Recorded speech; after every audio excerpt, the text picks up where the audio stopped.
It was going to be a Thursday night like all the others. First, the drinks, then quiet conversation, then out to dinner, or she so thought. Now and again, she would glance up at the clock, but without an anxiety, merely to please herself with the thought that each minute gone by made it nearer the time he will come. The room was warm and clean, the curtains drawn, an empty chair opposite. On the sideboard behind her, two tall glasses, soda water, whiskey, fresh ice cubes in the thermos pocket. Mary Maloney was waiting for her husband to come home from work.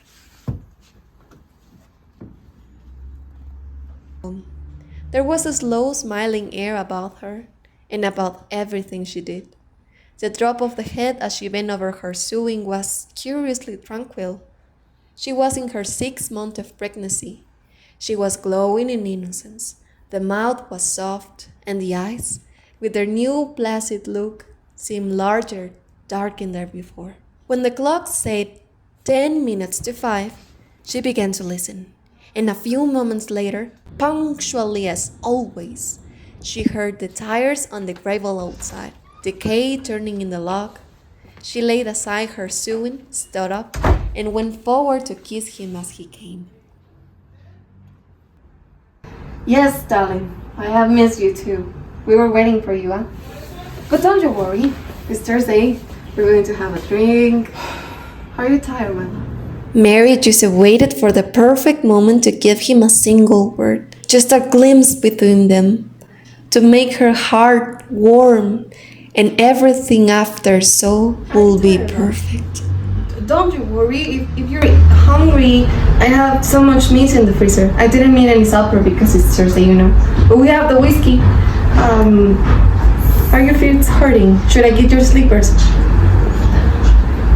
Love, please, say something. Again, just a glimpse between them. Just look at least.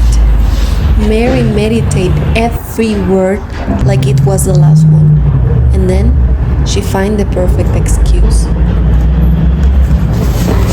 Do you want some more? Sit down. Yes. Hey, listen. Darling, if there is anything I For can do God's for you. sake, could you please listen? Sure. What's the matter? I have something to tell you. There's no other time I could have told you. It's only now. I want a divorce. This just isn't working. It's not good for my reputation. I think we're better off alone.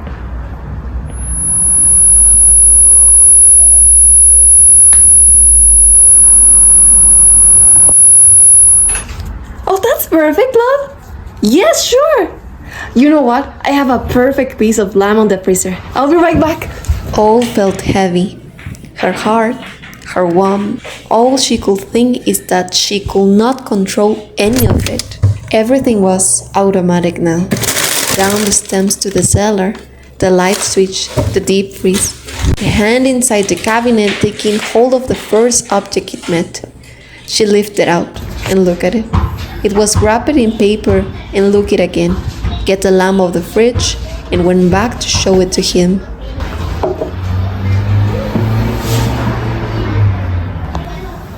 Look, darling, I have the perfect piece of lamb. Isn't it awesome?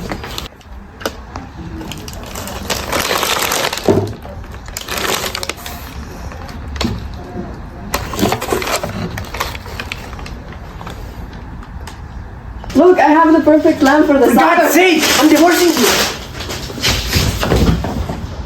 The violence of the crash, the noise, the small table overturning helped bring her out of the shock. She came out slowly, feeling cold and surprised. It was extraordinary now how clear her mind became all of a sudden. She began thinking very fast. As the wife of a detective, she knew quite well what the penalty would be. That was fine. It made no difference to her. In fact, it would be a relief.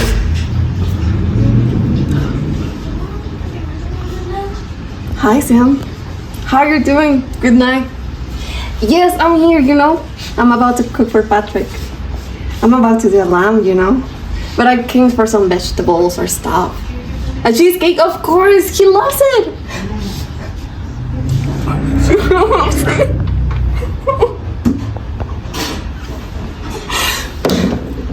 Mary, come on. You got to do this. It's just a Thursday, and you're about to cook dinner for your husband, and everything is gonna be perfect. Put on a smile. Mary went to the store. Everything happened normally. She picked vegetables, looking only for the perfect ones, and even Patrick! speak very joyous with Sam. Back at the house, everything was going great. Patrick, come on. Another calm Come on. night, preparing the You will perfect never dinner. guess what I meant She for will you. just cross the Sam door recommended and deal some her own peas business. and some Nothing rare was happening. When she saw him lying there on the floor, with his legs doubled up and one arm twisted back underneath his body, it really was rather a shock. All the love and longing for him welled up inside her, and she ran over to him, kneeled down beside him, and began to cry her heart out. It was easy, no acting was necessary. She knew the number of the police station. She even knew who was the other side. Mrs. Mallory, Mrs. Patrick Mallory's wife. I don't know. And when the man at the other end answered, she cried him. I think he's dead. Please come quick. The car came very quickly, and when she opened the front door, the men were there. She fell right into Jack's non's arms, weeping hysterically. He pulled her gently aside by the time O'Malley was kneeling by the body. The house was full of men, a doctor, two policemen, the detectives, a medical photographer, a man that knew something about fingerprints, everyone making such a noise, and Mary was just there, standing. Mary was watching them through the window. Sometimes Jack Noonan spoke to her gently as he passed by. He told her that Patrick had been killed by a blow in the back of the head. The woman is there where she was, listening to them through the open door, and she could hear them. I don't care. I need food. True.